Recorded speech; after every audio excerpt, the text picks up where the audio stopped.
Ica, Waalaikumsalam warahmatullahi iya. wabarakatuh. Di Mbak Ica ini adalah salah satu alumni Ponpes Al Zaitun Yes, yang kurang lebihnya di sana sekitar 11 tahun ya Mbak? iya, Waduh, 11 tahun. masuk tahun berapa? Keluar tahun berapa? Aku masuk tahun 99, Oke, terus aku keluar 2010. oke. Nah, langsung saja Mbak Ica mendengar kabar-kabar yang sekarang lagi menggembarkan Indonesia ya terkait dengan tuduhan-tuduhan terhadap Pondok Pesantren Al Zaitun, terhadap Syekh Panji Gumilang yang santer beredar di tengah masyarakat itu. Sebagai seorang alumni Al Zaitun, apa yang Anda rasakan? Yang saya rasakan ya, sayang hebohnya baru sekarang. Oh, Gitu, harusnya hebohnya dari awal pada saat Al-Zaitun itu berdiri, di mana Washington Post itu pun sudah mengatakan bahwa Al-Zaitun adalah the largest pesantren di Asia Tenggara. Seperti itu sih. Jadi, dan sayangnya juga saat ini hanya menyoroti kontroversi gitu. Padahal banyak juga hal baik yang jika kalau kita mau mengulik gitu, banyak hal yang dilakukan di Al-Zaitun untuk Indonesia ini. Seperti itu sih Mas. nah artinya pemberitaan yang ada di media mainstream maupun media online itu sangat tidak berimbang. Mungkin. Jadi aku nggak mau ke arah yang itu, Iya. nggak mau terjebak di berimbangkah atau tidak berimbangkah gitu. Karena itu lagi-lagi ya monggo silakan orang mau beranggapan apa. Toh aku berharap masyarakat Indonesia bisa lebih cerdas untuk mencerna informasi sih. Oke. Mbak Ica, itu kalau boleh tahu nih waktu pertama kali masuk di Al Zaitun itu dulu bayar berapa Mbak? Biaya masuknya? Masuk ke Al-Zaitun $3.500 untuk 6 tahun. Oke, $3.500 untuk 6 tahun. Tidak ada SPP loh, Nggak ada SPP. nggak ada SPP. Iya, Gitu. iya. Jadi hitungannya murah lah ya. Kalau Murah dibanding dibagi, dengan fasilitas yang diterima. yes, betul. Oke. Apa yang membedakan Al Zaitun dengan ponpes-ponpes yang lainnya menurut Mbak Ica? Aku belum terlalu tahu tentang ponpes yang lainnya, tapi yang jelas aku menikmati dengan pesantren spirit but modern system, gitu. Pesantren spirit. Jadi yang membedakan modern system. kita nggak mengenal apa namanya. Kalau mungkin di pesantren kita masak sendiri gitu ya gitu. Kalau di Zaitun kita nggak masak sendiri gitu. Nyuci harus di laundry gitu. Ada Seperti sistem itu. yang berbeda. Ya, itu lagi tadi pesantren spirit but modern system itu yang Modern system. yang bagi orang tuaku, oh ini oke nih gitu. Iya. Kalau Mbak Ica asli mana sih? Aku asli kelahiran Jakarta, orang tuaku Jawa, Iya. seperti itu. Magelang. Biaya masuk pertama sekitar $3.500. Iya. Tetapi fasilitas yang di Al Zaitun begitu sangat megah, sangat luar biasa. Iya. Dan apa tuh namanya? Kan banyak ini Mbak alumni-alumni yang juga bicara tentang Ponpes Al Zaitun. Kita Iya, diwawancara betul. di banyak media gitu. Sebagian dari yang disampaikan mereka ya, kalau Mbak Ica menanggapi gitu gimana Mbak? Ya itu haknya ya, karena mungkin Oke. pengalamannya seperti itu, gitu. Berbeda lagi kalau misalnya aku ditanya pengalamanku seperti apa gitu, Iya. mungkin berbeda, Gimana Mbak Ica? gitu.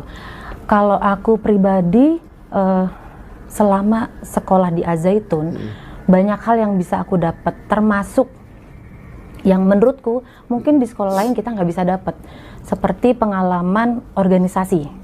Kebetulan aku waktu di Al-Zaitun adalah organisasi pelajar, Oke. gitu. Jadi waktu organisasi pelajar itu dibentuk, kita semua berhak mencalonkan diri. Jadi seperti kita diperbolehkan kampanye gitu dengan bebas memberikan simbol-simbol sesuai dengan yang kita mau gitu.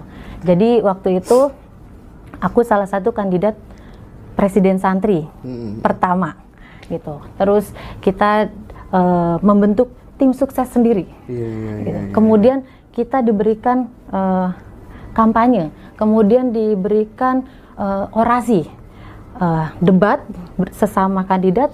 Nah itu kan pembelajaran organisasi yang nggak bisa kita dapat gitu, karena kita berorasi di depan ribuan teman-teman kita yang lain gitu. Kita berorasi di depan teman-teman, terus kemudian kita membuat tim sukses sendiri. Betul. Adu gagasan. Betul. Bersama sesama santri, gitu kan ya. Jadi pembelajaran demokrasi yang dimulai dari anak-anak yang masih muda. Waktu itu pertama kali masuk di usia berapa? Atau tingkatan stratifikasi sekolah apa? SMP. Oh SMP. MTS. MTS masuk, lulus sampai perguruan tinggi berarti dong? Iya. Oke. Dari SMP nuansa belajar organisatorisnya begitu kental di Al Zaitun? Oh iya, karena kita hidup berasrama, kakak kelas itu ada namanya asisten wali kamar. Oke. Jadi kita kadang dicampur dengan adik kelas, terus kita membina adik kelas juga gitu. Terus sistem organisasinya pun ada presiden santri, kemudian menteri-menteri gitu. Nah kebetulan saya pernah menjadi menteri pendidikan waktu itu, karena pas kandidat presiden aku nggak menang, kemudian presiden yang terpilih membentuk kabinetnya gitu, bahasanya seperti itu. Diakomodir gitu ya? Iya. Diakomodir yang gitu. Oke. Menarik sekali, padahal masih SMP tapi itu SMA. Oh SMA. Oke. Perguruan tingginya lebih keren lagi mungkin barangkali ya, kontestasi pemilihan, kalau di sana apa namanya tuh? MPM. Ya. Majelis Permusyawaratan Mahasiswa. Ya, MPM, ada DPM ya, ada DPM, ada MPM, ya, ada Presiden BEM gitu ya kalau di kampus ya. Jadi benar-benar anak-anak diajari untuk nuansa kaderisasi dalam berorganisasi sangat kental ya, Mbak. Dan dibebaskan. Kita bentuk tim sukses, programnya apa gitu. Seperti itu, sangat dibebaskan. Nah, banyak nggak alumni Al Zaitun yang jadi pemimpin di Republik ini? Ada nggak yang setahu Mbaknya? Mungkin beberapa masih di beberapa jadi staf ahli atau apa gitu ya gitu. Aku nggak terlalu, karena satu angkatan ada 1000, waktu itu di angkatanku 1456 gitu. Jadi aku nggak terlalu paham juga gitu. Tapi yang jelas ya ada beberapa teman-teman yang memang bergerak di politik atau sosial atau bahkan tenaga ahli. Gitu. Mbak Ica kan ini ya, kalau kita coba lihat ya fragmentasi isu Al Zaitun ini kan nampaknya begitu masif ya. Serangan-serangan kepada Al Zaitun itu begitu masif gitu. Ada nggak terbersit sebuah kecurigaan di dalam diri Mbak Ica? Jangan-jangan ini ada yang desain, jangan-jangan ini karena ada suatu kepentingan tertentu, pengalihan isu, kasus yang besar dan seterusnya. Itu ada nggak pikiran semacam itu? Kalau ditanya pemikiran,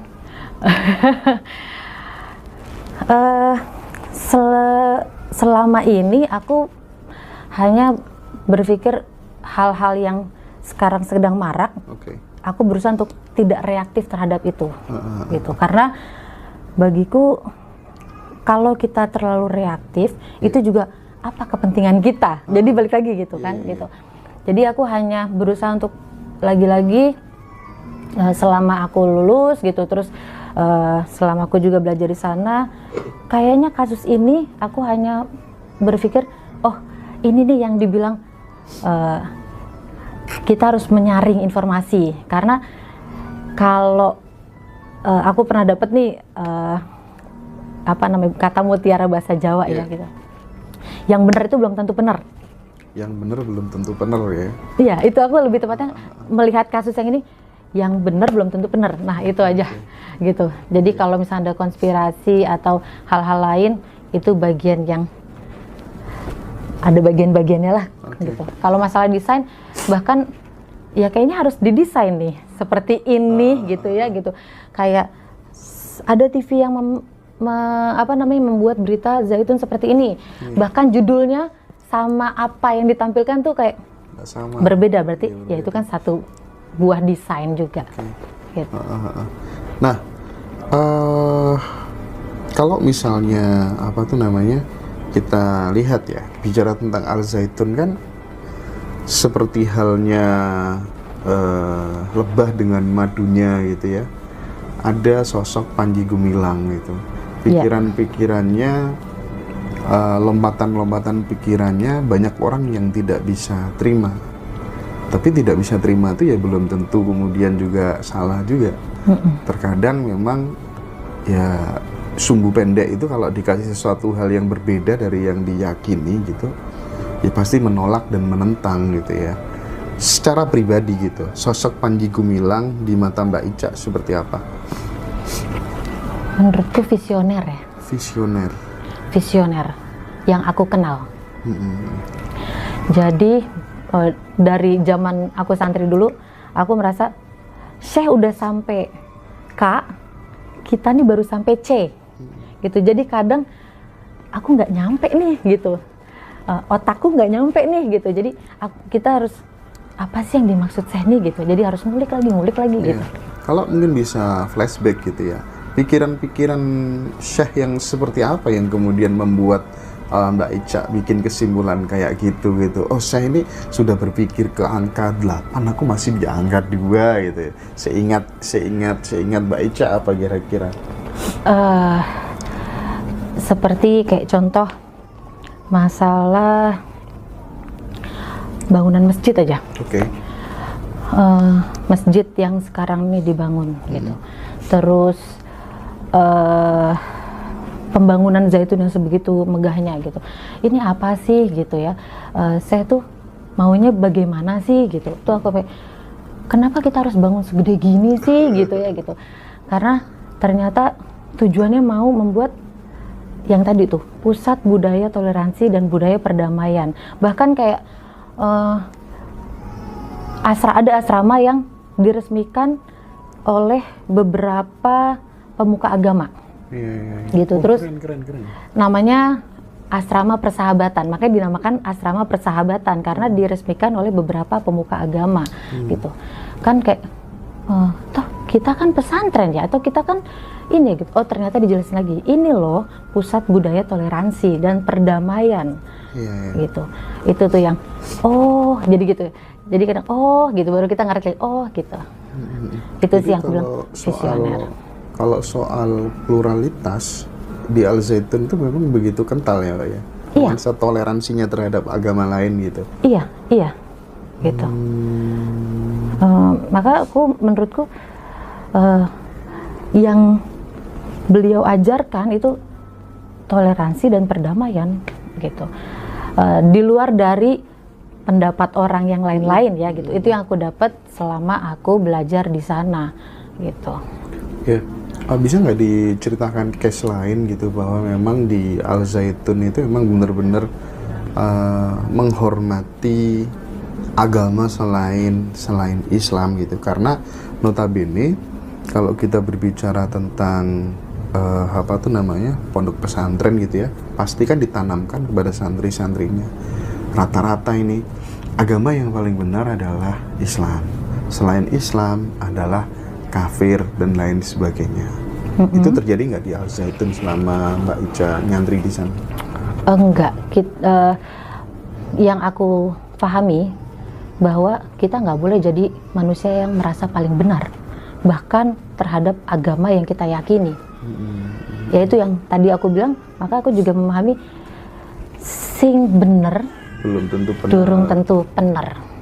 Gitu. Itu yang berat kan gitu. Kadang itu kayak jadi slogan tapi dipraktekannya juga susah gitu. Itu. Artinya keyakinan kita tetap harus dikritisi juga ya, sesuai nggak ini dengan betul. Apalagi menurutku ini menurutku ya gitu. Al-Quran sendiri kan memang sangat relevan, sesuai dengan zamannya. Berarti sangat dinamis kan, gitu. Bahkan dulu zaman Nabi belum ada handphone, sekarang ada handphone.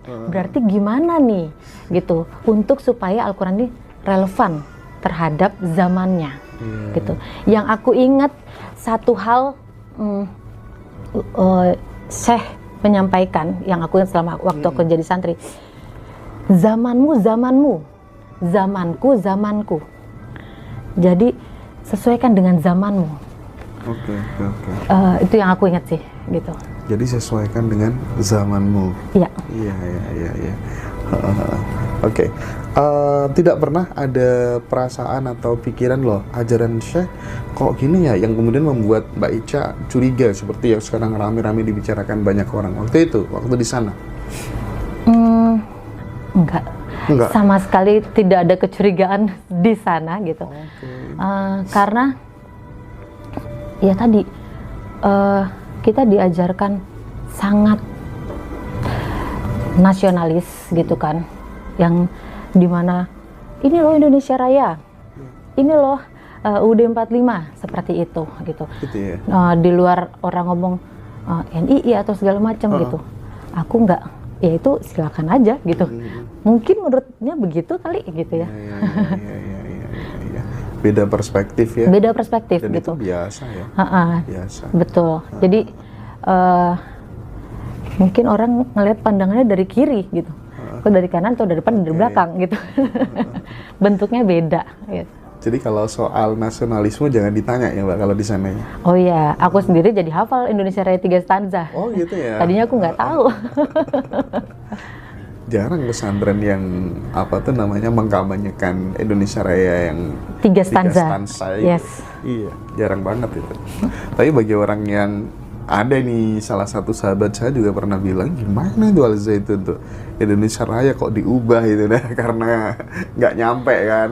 Dan belum pernah dengar. Iya, belum pernah dengar.